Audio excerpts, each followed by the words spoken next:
ഫഹദ് ഫാസിൽ. മലയാള സിനിമയ്ക്ക് മോഹൻലാലിനെയും നാദിയ മൊയ്തുവിനെയും കുഞ്ചാക്കോ ബോബനെയും പോലെയുള്ള ഒത്തിരി നല്ല കലാകാരന്മാരെ പരിചയപ്പെടുത്തിയ ഫാസിൽ എന്ന സ്വന്തം പിതാവിന്റെ സിനിമയിൽ അരങ്ങേറ്റം കുറിക്കുകയും ആദ്യ സിനിമയിലെ പരാജയം കാരണം സിനിമയിൽ നിന്ന് മാറി നിന്നുകൊണ്ട് പിന്നീട് വർഷങ്ങൾക്ക് ശേഷം തനിക്ക് എവിടെയാണ് പിഴച്ചതെന്ന് മനസ്സിലാക്കിയ ശേഷം തന്റെ ലക്ഷ്യത്തിലേക്ക് എത്താൻ ആവശ്യമായ ഘടകങ്ങളെയെല്ലാം സ്വായത്തമാക്കിക്കൊണ്ട് കയ്യെത്തും ദൂരത്ത് നിന്നും വളരെയധികം വ്യത്യസ്തനായി കണ്ണഞ്ചിപ്പിക്കുന്ന അഭിനയ മികവുമായി നമ്മെ അത്ഭുതപ്പെടുത്തിക്കൊണ്ട് ഇന്ന് മലയാളത്തിലെ മുൻനിര നായകന്മാരിൽ ഒരാളായി മാറുകയും ചെയ്ത ഫഫ എന്ന് വിളിക്കുന്ന ഫഹദ് ഫാസിലിനെ കുറിച്ചാവട്ടെ ഇന്നത്തെ വീഡിയോ.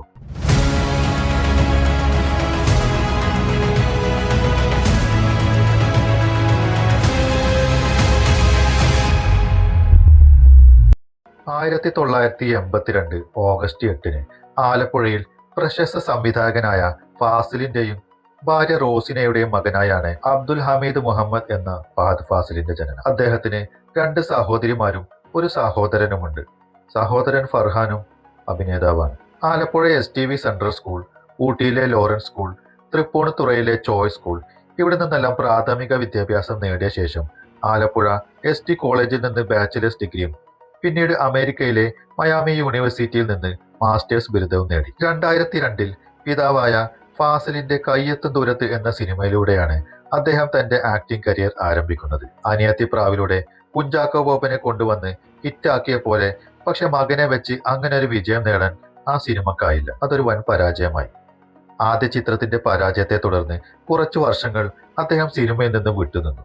എന്നാൽ 2009 പുറത്തിറങ്ങിയ കേരള കഫേ എന്ന ചിത്രത്തിലൂടെ അദ്ദേഹം വീണ്ടും അഭിനയ രംഗത്തേക്ക് തിരിച്ചു വന്നു. കയ്യെത്തും ദൂരത്തിൽ കണ്ട പഴയ ഫഹദ് ആയിരുന്നില്ല ആ സിനിമയിലേത്. ആ സിനിമയിലെ ചെറിയ വേഷത്തിലൂടെ തന്നെ തനിക്ക് പലതും ചെയ്യാനുണ്ടെന്ന് അദ്ദേഹം കാണിച്ചു തന്നിരുന്നു. 2011 പുറത്തിറങ്ങിയ ചാപ്പാക്കുരിശിൽ നമ്മൾ വ്യത്യസ്തനായ ഒരു ഫഹദിനെ കണ്ടു. വളരെ പക്വതയാർന്ന ഒരു ആക്ടറായി മാറിക്കൊണ്ടിരിക്കുകയായിരുന്നു ഫഹദ്. ആ ചിത്രത്തിലെയും അകം എന്ന സിനിമയിലെയും പെർഫോമൻസിന് മികച്ച സഹനടനുള്ള സംസ്ഥാന അവാർഡും അദ്ദേഹം കരസ്ഥമാക്കിയിരുന്നു. പിന്നീട് വന്ന 22 ഫീമെയിൽ കോട്ടയം അദ്ദേഹത്തിന്റെ ആക്ടിംഗ് കരിയറിലെ ഒരു നാഴികക്കല്ലായിരുന്നു. ആഷിഖ് അബു സംവിധാനം ചെയ്ത ആ ചിത്രത്തിലൂടെ ഫഹദ് ഫാസിൽ എന്ന ആക്ടർ കൂടുതൽ പ്രേക്ഷകരിലേക്ക് എത്തുകയും പ്രശംസകൾ നേടുകയും ചെയ്തു. ആ ചിത്രത്തിന് അദ്ദേഹം തന്റെ ആദ്യത്തെ ഫിലിംഫെയർ അവാർഡും സ്വന്തമാക്കി. കുറഞ്ഞ ബജറ്റിൽ നിർമ്മിച്ച ആ ചിത്രം ഒരു സാമ്പത്തിക വിജയം കൂടിയായിരുന്നു. അതേ വർഷം തന്നെ ഇറങ്ങിയ ലാൽ ജോസ് സിനിമ ഡയമണ്ട് നെക്ലേസും വൻ സാമ്പത്തിക വിജയം നേടിയ ഒന്നായി.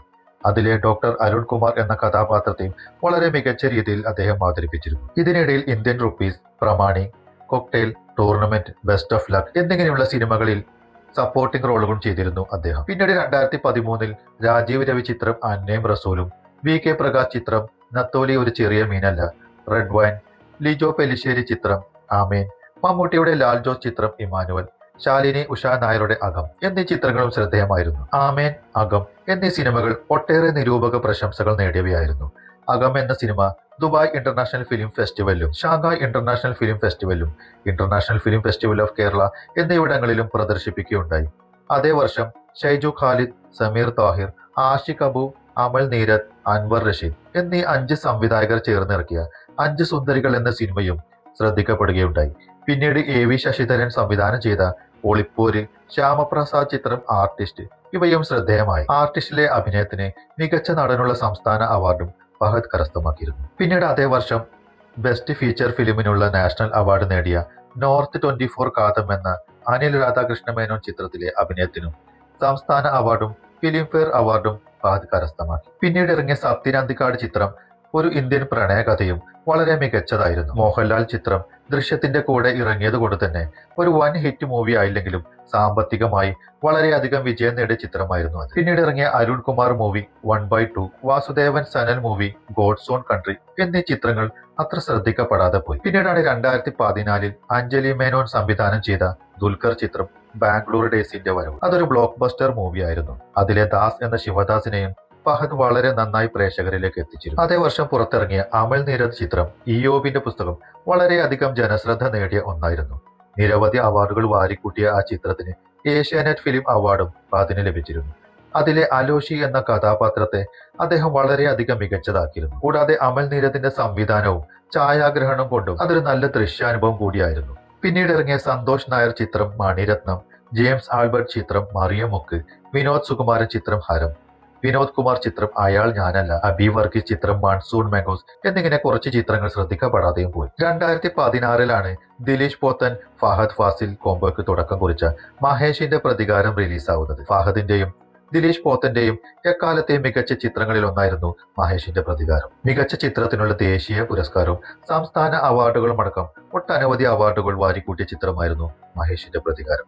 ബെസ്റ്റ് ആക്ടർക്കുള്ള Filmfare award, Padmarajan award, south Indian international award എന്നിങ്ങനെ നിരവധി അവാർഡുകൾ ആ ചിത്രത്തിലൂടെ ഫഹദും കരസ്ഥമാക്കി. 2017 ഇറങ്ങിയ മഹേഷ് നാരായണ ചിത്രമായ ടേക്ക് ഓഫിലും മികച്ച ഒരു കഥാപാത്രം ചെയ്തിരുന്നു അദ്ദേഹം. അതേ വർഷം റാഫി സംവിധാനം ചെയ്ത റോൾ മോഡൽസും മികച്ചൊരു ചിത്രമായിരുന്നു. കൂടാതെ ദിലീഷ് പോത്തൻ ഫഹദ് ഫാസിൽ ഒന്നിച്ച മറ്റൊരു ചിത്രവും ആ വർഷം റിലീസിനെത്തിയിരുന്നു, തൊണ്ടി മുതലും ദൃക്സാക്ഷിയും. അതിലെ പ്രസാദ് എന്ന മോഷ്ടാവിന്റെ വേഷം വളരെ മികച്ചതാക്കിയ ഫഹദിന് മികച്ച സഹനടനുള്ള ദേശീയ പുരസ്കാരവും ലഭിച്ചിരുന്നു. 2018 പുറത്തിറങ്ങിയ വേണു ചിത്രം കാർബണും മികച്ചൊരു ചിത്രമായിരുന്നു. അതിലെ ഫഹദിന്റെ പെർഫോമൻസും വളരെയധികം ജനശ്രദ്ധ നേടിയ ഒന്നായിരുന്നു. അതേ വർഷം ഇറങ്ങിയ അമൽ നീരദ് ചിത്രം വരത്തനും ഒരു ബ്ലോക്ക് ബസ്റ്റർ ആയിരുന്നു. അതിലെ ക്ലൈമാക്സിലെ ഫൈറ്റ് സീനുകളും ഫഹദിന്റെയും ഷറഫുദ്ദീന്റെയും എല്ലാം പെർഫോമൻസും വളരെ പ്രേക്ഷക പ്രശംസ നേടിയവയായിരുന്നു. ബെസ്റ്റ് ആക്ടറിനുള്ള ഏഷ്യാനെറ്റ് ഫിലിം അവാർഡും ഏഷ്യൻ വിഷൻ അവാർഡും ഫിലിംഫെയർ അവാർഡും സൗത്ത് ഇന്ത്യൻ ഇന്റർനാഷണൽ മൂവി അവാർഡും അടക്കം നിരവധി പുരസ്കാരങ്ങൾ ലഭിച്ചിരുന്നു ആ ചിത്രത്തിലൂടെ. 2018 സത്യൻ അന്തിക്കാട് സംവിധാനം ചെയ്ത ഞാൻ പ്രകാശൻ എന്ന ചിത്രവും വളരെ സാമ്പത്തിക വിജയം നേടിയിരുന്നു. ഫഹദിന്റെ കോമഡി രംഗങ്ങളും ക്ലൈമാക്സിലെ സെന്റിമെന്റൽ സീനുകളും അത് വളരെ മികച്ചതാക്കിയിരുന്നു. 2019 ശ്യാം പുഷ്കർ തിരക്കഥ എഴുതി മധു സി നാരായണൻ സംവിധാനം ചെയ്ത കുമ്പളങ്ങി നൈറ്റ്സ് മറ്റൊരു സൂപ്പർ ഹിറ്റ് മൂവിയായിരുന്നു. അതിലെ സൈക്കോ ഷമിയെ ആരും മറക്കാനിടയില്ല. അതുപോലെയുള്ള കഥാപാത്രങ്ങളെല്ലാം ഫഹദ് ഫാസിലിനോട് മികച്ചതാക്കാൻ മറ്റാർക്കും തന്നെ കഴിയില്ല. 2019 കുമ്പളങ്ങി നൈറ്റ്സിന്റെ തുടർച്ച എന്നോണം മറ്റൊരു സൈക്കോളജിക്കൽ ത്രില്ലർ കൂടി ഇറങ്ങിയുണ്ടായി, അതിരൻ. അതിലെ ഡോക്ടർ MK നായർ എന്ന കഥാപാത്രത്തെയും ഫഹദ് വളരെ ഗംഭീരമാക്കിയിരുന്നു. അതിരനും ഒരു സൂപ്പർ ഹിറ്റ് മൂവിയായിരുന്നു. 2020 വീണ്ടും ഇതിനെല്ലാം വെല്ലുന്ന മറ്റൊരു സൈക്കോളജിക്കൽ ത്രില്ലർ വന്നു, ട്രാൻസ്. അൻവർ റഷീദ് സംവിധാനം ചെയ്ത ഈ സൂപ്പർ ഹിറ്റ് മൂവിയിലെ വിജു പ്രസാദ് എന്ന മോട്ടിവേഷൻ സ്പീക്കറുടെയും പിന്നീട് ജോഷോ കോൾട്ടൺ എന്ന പാസ്റ്റർ ആയതിനു ശേഷമുള്ള രംഗങ്ങളും എത്ര മനോഹരമായിട്ടാണ് ഫഹദ് ചെയ്തിരിക്കുന്നത്. ഇതിലെ ഫഹദിന്റെ പെർഫോമൻസിന് പുറമെ അതിലെ BGMഉം ക്യാമറയും എഡിറ്റിങ്ങും എല്ലാം ചേർന്നൊരു ദൃശ്യ വിസ്മയം തന്നെയായിരുന്നു ട്രാൻസ്. പിന്നീട് 2021 ഇറങ്ങിയ നവാഗത സംവിധായകനായ നസീഫ് യൂസഫിന്റെ ഇരുൾ എന്ന മിസ്റ്ററി ഹൊറർ മൂവിയും വലിയ വിജയമായില്ലെങ്കിലും ഫഹദ് ആ കഥാപാത്രവും അത്ര മോശമാക്കിയില്ലായിരുന്നു. അതേ വർഷമായിരുന്നു വീണ്ടും ഒരു ഫഹദ് ദിലീഷ് പോത്തൻ ശ്യാം പുഷ്കർ കോംബോയുടെ മറ്റൊരു ഹിറ്റ് മൂവി ജോജിയുടെ റിലീസ്. ആമസോൺ പ്രൈമിലൂടെയാണ് ഈ ചിത്രം പ്രദർശനത്തിനെത്തിയത്.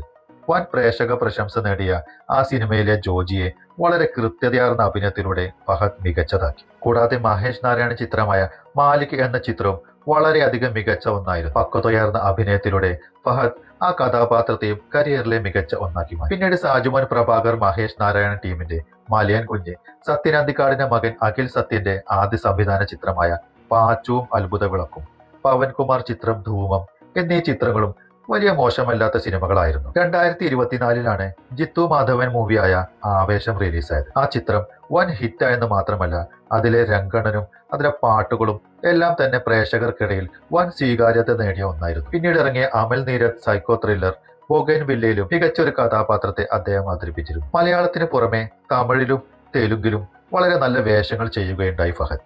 2017 ശിവകാർത്തികേയൻ മൂവിയായ വേലക്കാരനിലാണ് ആദ്യമായി അഭിനയിക്കുന്നത്. പിന്നീട് സൂപ്പർ ഡീലക്സ് എന്ന മറ്റൊരു തമിഴ് ചിത്രം കൂടി ചെയ്തിരുന്നു അദ്ദേഹം. തെലുങ്കിൽ അല്ലു അർജുൻ നായകനായ പുഷ്പയിൽ വളരെ ശ്രദ്ധേയമായ ബൻവർ സിംഗ് ഷെഖാവത്ത് എന്ന പോലീസ് ഉദ്യോഗസ്ഥന്റെ വേഷത്തിലൂടെ തെലുങ്കിലും പ്രേക്ഷക പ്രശംസ നേടിയിരുന്നു ഫഹദ്. 2022 സൂപ്പർ ഹിറ്റായ ലോകേഷ് കനകരാജ് സംവിധാനം ചെയ്ത കമൽ ചിത്രമായ വിക്രമിലെ സീക്രട്ട് ഏജന്റിന്റെ വേഷം തമിഴ്നാട്ടിലും ഫഹദ് ഒരുപാട് ആരാധകരെ സമ്പാദിച്ചിരുന്നു. അങ്ങനെയാണ് മാരി ശെൽവരാജ് തിരക്കഥയും സംവിധാനവും ചെയ്ത സൂപ്പർ ഹിറ്റ് ചിത്രം മാമന്നിലേക്ക് എത്തുന്നത്. വടിവേലു പ്രധാന വേഷത്തിലെത്തിയ മാമന്നനിലെ പ്രതിനായക വേഷമാണ് അദ്ദേഹം ചെയ്തത്.